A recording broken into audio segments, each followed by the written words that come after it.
La certeza es el 2022 para los ecuatorianos. No se sabe cuál será el impacto de la variante Omicron en la sociedad y en la economía. Siempre estamos a la expectativa de lo que pueda ocurrir con el precio del petróleo. Lo único claro es que se va a pagar más impuestos. La ley está vigente y para analizar los impactos, las consecuencias de la reforma tributaria, nos acompaña Alberto Acosta Burneo, analista económico. Alberto, buenos días, bienvenido a Contacto Directo. Muy buenos días, un gusto estar con ustedes. ¿Existían otras alternativas que no fuera elevar impuestos? Y de ser así, ¿por qué considera usted que no las contempló el gobierno?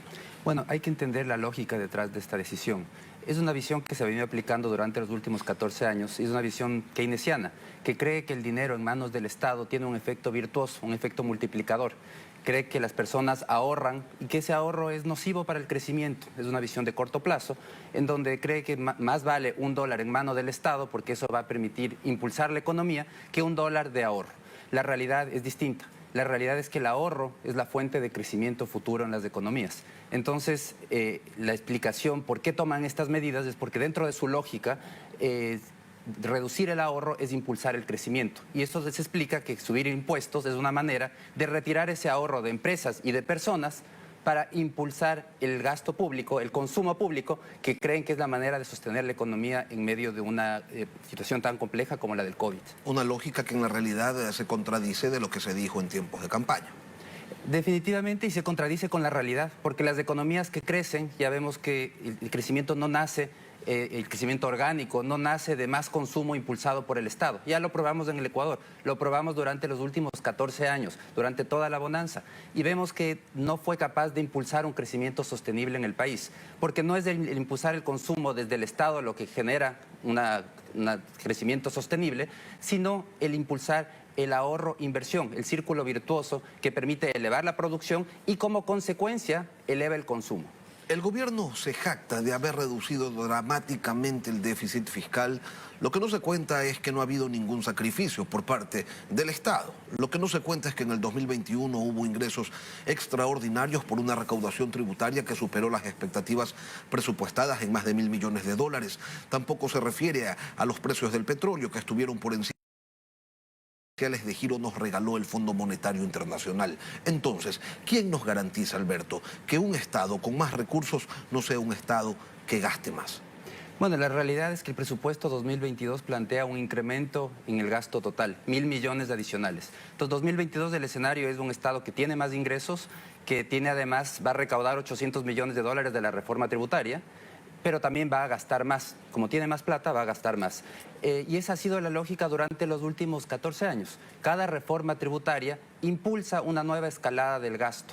Y tiene sentido dentro del esquema que menciono, cuando se piensa que el ahorro es malo y que lo positivo es que el Estado transforme ese ahorro en consumo a través de los impuestos.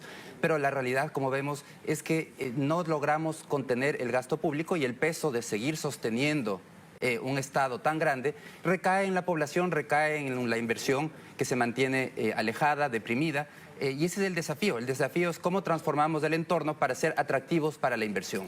Y sin reducción del gasto y sin el envión del impuesto al patrimonio, que solo es por 2 años, ¿es previsible, pregunto, que vendrán en el 2023 a proponer una nueva reforma porque se quedan sin esos ingresos? ¿Qué cambia en relación a las acciones fiscalistas de los gobiernos anteriores? Usted dice que nada, pero el actual gobierno podría decir, hey, antes no funcionó eso, conmigo sí puede funcionar. ¿Qué tipo de modificaciones tendrían que hacerse para que esto que se hizo antes y no funcionó, ahora sí funciona? Lenin, ese es un tema fundamental. ¿Por qué corregir la crisis fiscal? La crisis fiscal tiene que ser corregida porque genera unas expectativas negativas en las empresas, en los inversionistas. Los inversionistas dicen, mientras haya una crisis fiscal, me van a subir nuevamente los impuestos en el futuro. Entonces se abstienen de invertir. Ahora, el problema es que corregir la crisis fiscal elevando impuestos y aplicando justamente lo que los inversionistas temen no permite generar un círculo virtuoso para la inversión. Vemos que ya en 2019 se aplicó una contribución extraordinaria a las empresas por el terremoto. En 2016, en 2019 se repite esa contribución cuya segunda cuota recién se va a pagar el próximo año. Y ahora se aprueba una nueva contribución cuya primera cuota también se va a pagar el próximo año. Entonces es de manera recurrente que a las empresas se les cobra contribuciones extraordinarias que se repiten cada 2 o 3 años. Entonces, nada nos garantiza que de aquí a 2 o 3 años o el siguiente gobierno diga, me hace falta dinero, tenemos que cobrar una nueva contribución. No se logra corregir los incentivos para que las empresas tengan una claridad de que la crisis fiscal se está corrigiendo y no por la vía de pasarles la cuenta a las empresas y a los ciudadanos. Pero el gobierno dice que en el Ecuador Open for Business se firmaron ya 3.000 millones de dólares en proyectos de inversión entre empresas privadas y que tiene expectativas de que 30.000 millones lleguen en el lapso de 4 años. Bueno, yo creo que ese evento fue muy importante, hay que seguir haciendo ese tipo de eventos nacionales e internacionales, pero hay que estar muy claros que tenemos que trabajar para que sea una realidad. Y eso requiere de seguir haciéndole al país atractivo para la inversión. Acuerdos comerciales para abrir mercados, una reforma laboral para tener una legislación laboral moderna, internacionalizar el mercado financiero, abrir a la competencia internacional, que el costo del dinero en el Ecuador sea más barato, tener un entorno tributario competitivo, es fundamental, corregir la crisis fiscal, pero por el lado del gasto, sabiendo que lo que estamos controlando es que el gasto sea adecuado, focalizar el gasto, priorizar en lo importante. Todos estos son temas importantes para poder crear un entorno atractivo de la inversión donde haya seguridad jurídica y los inversionistas digan el Ecuador es un lugar para invertir. Ese es el desafío, todavía hay mucho por hacer. Yo creo que el gobierno lo puede hacer muy bien. Necesita, eso sí, sobrellevar el problema político en la Asamblea porque muchos de estos cambios requieren de reformas legales y se requiere del apoyo de todos los sectores políticos. Lo puede hacer muy bien, pero ha empezado mal. Entre los pasivos del gobierno que empieza ya a acumular algunos, está el anuncio, la no acción de combatir la evasión fiscal. El presidente dijo que sabía los nombres de los grandes evasores y que los iba a dar a conocer, pero no dijo cuándo. Según CEPAL, son 7.000 millones de dólares la cifra. La cuestiona el ministro Cueva, ¿qué debería hacer el régimen para reducir ese índice de evasión? Acciones que, por cierto, no constan en esta reforma. Sí, yo veo que lamentablemente en la reforma hay algunos temas importantes que no constan. Uno de los objetivos debería ser seguir ampliando la base de contribuyentes, que no se cargue siempre a los mismos. Hay que seguir trabajando en una reforma que sea competitiva. Tributariamente no podemos seguir castigando a la inversión. La carga corporativa en el Ecuador supera el promedio regional y a eso se le suman contribuciones adicionales. Entonces son temas que hay que corregir. No se habla de eliminación del ISD, que eso es fundamental. ¿Y yo creo que Alberto? Y en el tema de los evasores, el SDI tiene las facultades coercitivas, tiene que seguir administrativamente mejorando sus capacidades de manejar bases de datos, de controlar información, compartir información con otros países. ¿Por qué no se cobra? Y seguir, es la función del SRI, tiene que seguir trabajando en cobrar. Eso tiene todas las facultades. Tiene las facultades legales, así que tiene que hacerlo. Lo que tiene que hacer es modernizarse para usar toda la tecnología que hay en la actualidad que permite compartir bases de datos con otros países. Hay que seguir firmando acuerdos con otros países para compartir información y de esa manera seguir cerrando el espacio para los evasores. Las obligaciones, los acuerdos, hay que cumplirlos, pero ¿qué sentido tiene que el gobierno golpee las finanzas personales y empresariales y termine con un sobrecumplimiento de las expectativas que tiene el Fondo Monetario Internacional?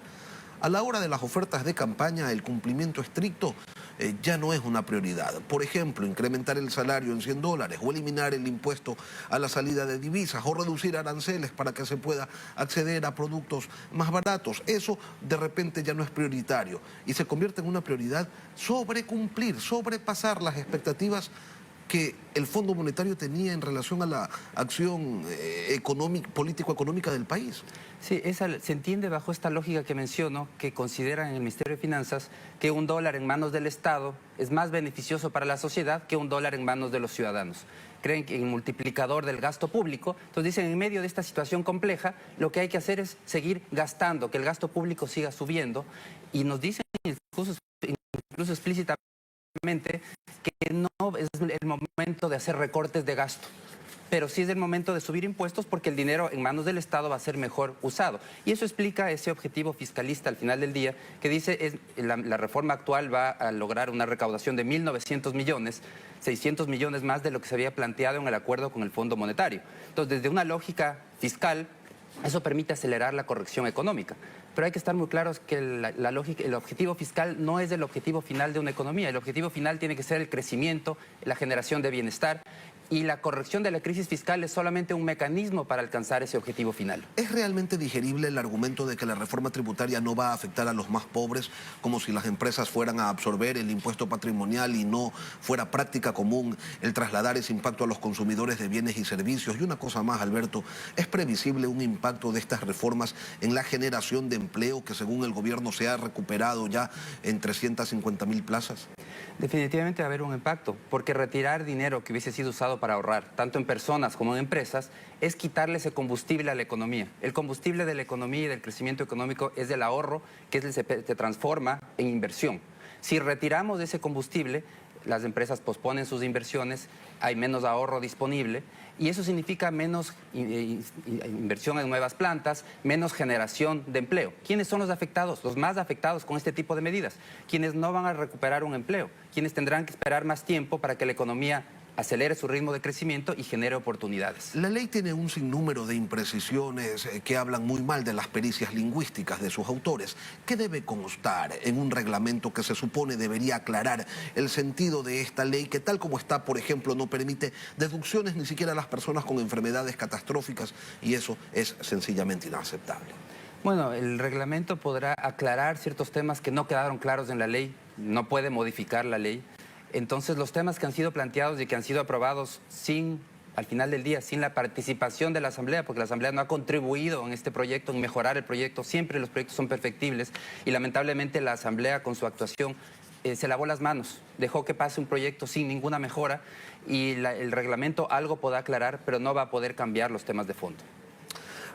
El gobierno dice que con más recursos va a poder atender de mejor manera a quienes menos tienen y resulta que hasta puede ser verdad que esa sea la intención, pero la población no lo cree. ¿Y cómo hacemos, Alberto, para lidiar con esa desconfianza que tiene una base real en los antecedentes de los anteriores gobiernos que recaudaron miles de millones de dólares con objetivos loables como la reconstrucción de Manabí? Y ahí está Manabí todavía con efectos visibles de un terremoto que ocurrió hace 5 años. Yo creo que ya tenemos que aprender que del gasto público no es la fuente de generación de bienestar. Es una economía que crece, una economía que genera empleo. Tener un empleo, eso es lo que genera bienestar, es lo que genera oportunidades para las familias. Sí, el gasto público nos permite enfocarnos en aquellos temas que la población valora, salud, educación, seguridad, que son temas importantes. Pero los ingresos de las familias al final del día dependen de la salud de la economía, de la inversión. Y volvemos al mismo tema. Necesitamos trabajar para que el Ecuador sea atractivo para la inversión. No podemos castigar el ahorro. El ahorro tiene que ser incentivado en el Ecuador. Y esa es la manera de generar un crecimiento orgánico sostenible. Porque elevar el consumo vía más gasto público, vía más impuestos, tiene un efecto como el combustible de corto plazo. Se esfuma rápidamente. Eso no dura mucho tiempo. En cambio, sostener una economía vía ahorro y un entorno amigable para la inversión es un combustible que dura, que nos permite un crecimiento sostenible en el tiempo. Ese es el desafío para el Ecuador. Alberto Acosta Burneo, columnista de la revista Vistazo, analista económico. Gracias por acompañarnos hoy aquí en Contacto. Muchísimas gracias.